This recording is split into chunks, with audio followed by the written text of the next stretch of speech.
Je vais introduire l'invité suivant. L'invité suivant, du coup, c'est Thomas. Mais Thomas, faut que tu prononces ton nom. Thomas Loed. Ok, je l'ai bien fait de pas le prononcer, mais du coup, Voilà. je suis sûr que tu sois le bon invité dans ma fiche. Oui, c'est ça. Du coup, c'est toi qu'on a fait venir en courant, c'est ça? Non, moi je suis venu en vélo, Ouais, d'accord. sans problème. Alors, j'ai sur ma fiche que tu habitais à Nausée avant. Donc, c'est dans la région, finalement. C'est dans le nord. Attends, excuse-moi, ton micro, je te l'ai coupé. Vas-y. C'est bon là? Ouais, Ok, parfait. c'est le micro 3. Oui, du coup j'ai grandi à Nausée pendant 18 ans, du coup, à peu près. Ouais. Donc c'est la petite campagne entre Rennes et Nantes, pile au milieu. Ouais. Et après, du coup, je suis allé. J'ai fait une filière scientifique à Blain, Mhm. si ça parle le nom de la ville. Puis, du coup, le début des études à Nantes, du coup, pour mes 18 ans, où je suis rentré à l'école Epitech à Nantes.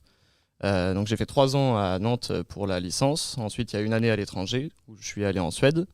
Et après, la fin des études, la fin du master, c'était à Paris. Et du coup, je suis resté à Paris pour la fin des études, puis mon stage de fin d'études, première entreprise. Très vite, ça s'est transformé en deuxième, troisième entreprise. Et après, mon objectif final, c'était vraiment de revenir à Nantes pour travailler, parce que j'avais adoré cette ville-là, et c'est plus proche de tout ce que je connais, de mes racines, etc. Ouais. Et du coup, au bout de 2-3 ans sur Paris, je suis revenu sur Nantes par le biais d'un travail justement qui avait des locaux et à Paris et à Saint-Herblain. Ok. Donc du coup, ça m'a servi pour faire la transition entre les deux. C'était déjà Sid à l'époque? Non, c'était Paprec, une entreprise de recyclage. D'accord. Donc, rien à voir. Rien à voir. Sid, Sid, c'est une ESN? C'est une société de conseil? Pas que. Ok. C'est parce que Seed, c'est un groupe avant tout. Et dans Seed, du coup, moi, l'entité dans laquelle je travaille, c'est Seed Intégration, Mhm. qui du coup, effectivement, intègre un ERP dans des entreprises pour les aider à mieux gérer tout l'interne, tout leur processus interne et digitaliser tout leur processus. Donc, ça va de l'achat à la logistique, à la facturation, enfin, il y a un peu tous les process internes à une entreprise qui sont gérés via l'ERP. Mhm. On a un pôle qui s'appelle Seed CRM, qui du coup gère toute la partie prospection, les clients, etc. Il y a une partie motion design pour faire justement la promotion de produits. Il y a des clients des fois qui intègrent un ERP mais qui prennent aussi du motion design pour faire la promotion de leurs produits. Du coup, la mission du motion design, là, c'est vraiment de faire des tout petits courts-métrages pour justement faire la communication visuelle, le marketing, etc. On a une entité qui s'appelle SeedApps qui du coup, elle développe vraiment des projets from scratch. Donc ça peut être un peu toutes les demandes. Là, c'est vraiment du langage libre, etc. Donc là, c'est plus le concept de l'ESN, effectivement. Et il y a Seed Conseil qui est le socle sur lequel s'était créé à la base Seed, qui du coup, là, place des consultants chez des clients finaux.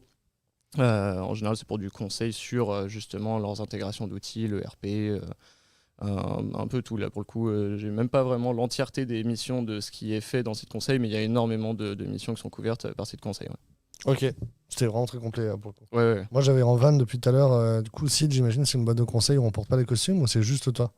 Non, on porte pas particulièrement de costumes, c'est très relax. En tout cas, nous, en plus, chez Site Intégration, on n'est pas mis en général en face du client. Les consultants fonctionnels, c'est découpé en 2 pôles où il y a les consultants fonctionnels. Moi, je suis consultant technique. Et du coup, les consultants fonctionnels, eux, vont à l'encontre des clients quasiment tout le temps. Des fois, c'est à distance, mais quasiment tout le temps, c'est en face du client pour cadrer les besoins, pour voir quels sont les processus des entreprises en interne, comment ça fonctionne, leur facturation, leur gestion des clients, etc. Et après, du coup, ils regardent par rapport au logiciel de Microsoft, donc D365, c'est Dynamics, et ils regardent qu'est-ce qui est faisable via le standard, qu'est-ce qui ne l'est pas, et tout ce qui ne l'est pas, après, ils vont interagir avec nous, les consultants techniques, en disant « Ok, on a besoin d'un spécifique pour cette chose-là », et là, nous, on intervient pour développer via la solution Dynamics qui est prévue par Microsoft pour qu'il y ait des intégrateurs comme nous. Donc vous faites du coup tous les deux du .NET, ce qui est relativement rare d'avoir sur un même plateau 2 personnes qui font du .NET. Alors, ce n'est pas du .NET malheureusement. C'est vrai? C'est basé sur du .NET. J'adore le .NET. Je suis full techno Microsoft et j'ai fait que ça avant du C# du .NET. C'était mon petit péché mignon. Mais D365, c'est non, pas du .NET. c'est du X++. C'est basé sur le .NET. C'est globalement pareil. On peut faire appel à du code .NET dans les classes en X++, mais c'est du X++. Donc il y a une surcouche de fait, quoi. Et chez Akeneo, on fait pas de .NET. D'accord. J'ai pas dit que t'en faisais, j'ai dit que t'étais compétent que t'en avais fait. C'est vrai, c'est vrai. Quand vous étiez à Paris tous les deux, vous habitiez dans quel quartier à peu près? Moi, j'étais vers Palais Royal, Opéra Garnier. Donc, Super rive droite. quartier. Et toi, t'étais où? Moi, j'étais à Gennevilliers, dans le 92, dans le Nord. Ah ouais, donc t'étais même en dehors de la région. Ouais. Quoi. Ok. Et vous habitez dans quel quartier maintenant à Nantes, tous les deux? Je suis entre le marché de Talensac et l'île de Versailles. Presque sur les bords de l'Erne. Moi, je vois très bien. Ma mère, elle va au marché à Talensac, donc il n'y a pas de souci. Ok. Moi, du coup, je suis à l'arrêt du Chafaud, donc dans le haut de Chantenay. Moi, je vois pas du tout. Hein. Bah, est-ce que du coup, est-ce que c'est un quartier qui est très fréquenté par les néo-nantais ou c'est... Pas particulièrement, c'est assez vieux, on peut dire. Enfin, c'est Ouais. assez calme. Il y a beaucoup de maisons, pas trop d'immeubles, etc. Donc c'est très très paisible, Chantenay pour le coup. Il y a énormément, par contre, de très beaux points de vue dans les hauts de Chantenay quand on est en haut des marches ou etc. Là, c'est très sympa, mais c'est plus pour se balader tranquillement. Il y a le parc des Oblates, il y a plein de spots vraiment calmes. Là-bas. C'est Toi, plus tu as le choisi ce quartier-là pour pouvoir te promener, pour pouvoir être au calme. Ouais, pour pouvoir être au calme et comme ça, je suis vraiment pas très loin quand même de l'ambiance ville-ville. Mhm. Un peu partout autour, j'ai l'ambiance ville accessible hyper facilement. Mais par contre, quand je suis chez moi, et bah, du coup, je suis très au calme. Quoi. Tu fais du vélo, du coup, pour venir travailler? Oui, ouais, tous les jours. Hein. Là, tu travailles dans ce quartier-là ou c'est où les locaux de Sid? Les locaux de Sid, c'est depuis Chantenay, du coup, je fais 3 km à l'ouest, c'est pas loin de Bellevue, en gros. Donc là, Ok. j'ai fait à peu près 6 km pour venir. Mais tranquille, quoi. 6 km, c'est une demi-heure, quoi. Non, c'est plus un C'est quart plus d'heure, quoi. Plus un quart d'heure. Ouais. Ah ouais, alors attends, excuse-moi. T'es un type de On n'est pas à sportif, Paris, il quoi. n'y a pas beaucoup de monde. Hein. Ah, Il y a moins de monde en tout cas, moins de non, bouchons. non, et je pense que tu accuses. Moi, j'ai un bidon, tu sais, j'ai un dead bod. Hein, donc, quand je fais du vélo, 8 km, je les fais en une demi-heure. Quoi. Effectivement, je comprends. Voilà. Maintenant, moi, le vélo, c'est une petite passion où du coup, je fais énormément de vélo et du coup, pour y aller au travail, j'ai que 3 km. Donc là, c'est Ah, et puis, du 10 coup, minutes ligne droite. ouais, c'est ça. tranquille, quoi. Et C'est vraiment j'allais te dire, les 3 km, du coup, tu les manges en 10 minutes. Ouais. ouais. Ok, on n'a pas les mêmes capacités. Alors, Abricot Noir nous dit du Chafaud, c'est après Gare Maritime, pas loin de Chantier Naval. Très bien. Ouais, c'est ça. D'accord, les gens dans le chat, ils connaissent déjà les quartiers. Quoi. Tac, t'as répondu à pas mal de questions que j'avais en vrai en te présentant. C'est quoi le déclencheur vraiment à quel moment tu te dis je vais quitter Nantes, enfin je vais quitter Paris pour retourner à Nantes? Quand je suis arrivé à Paris, à peu près. Dès le début. Parce que Paris, moi venant de Nausée, étant vraiment purement campagne Ouais. à fond, tranquillité, la nature, l'air frais, etc. Et pas trop de monde. Du coup, Paris, c'était tout l'inverse à peu près.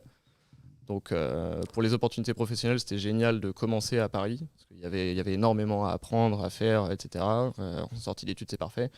Mais très vite, je me suis dit, ouais, mais j'aimerais bien quand même revenir vers mes racines, etc., vers ce que j'aime, c'est-à-dire plus de tranquillité, l'accès à des aspects naturels un peu partout autour, la côte ouest, aller me baigner la plage, etc. Enfin, Nantes, ça a changé aussi par rapport à il y a 10 ans. Oui. J'imagine qu'il y a plus d'opportunités professionnelles à Nantes. oui, bien sûr. Ouais. Aller trouver du travail à Paris quand on est jeune diplômé, c'était peut-être un réflexe ou quelque chose d'assez systématique il y a 10 ans. Ouais. Aujourd'hui, c'est plus du tout le cas. Enfin, je sais pas, je vous pose la question Ouais, en ouais. fait. Vas-y. Ouais, non, je suis entièrement d'accord. Effectivement, c'est vrai que moi, quand je suis sorti d'études, oui, il y a déjà bien 10 ans, c'est vrai que c'était le réflexe un peu, même sur lequel on nous communiquait à l'école à Supinfo en disant oui, si vous voulez trouver du boulot et vraiment vous faire vraiment vos premières expériences, c'est aller à Paris. Et j'ai l'impression que ça évolue beaucoup et merci, enfin quoi. Enfin, on peut trouver des boulots et surtout des belles boîtes avec des beaux challenges en région. Et franchement, surtout à Nantes, ça a vraiment évolué. Il y a plein de belles startups qui sont maintenant même des scale-up. Voilà, il y a Akeneo, il y a aussi Yedvise, Lengo, il y en a plein.